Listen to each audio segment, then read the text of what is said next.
పిల్లగా ఓ పిల్లగా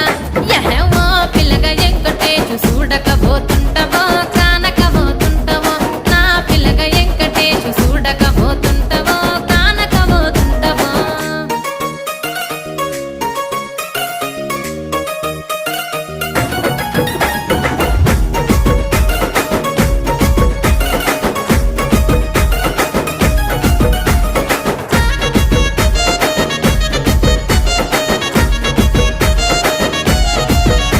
ఓయ్ కండ్లకు కాటు కవెడితే కన్యాకుమారిని నా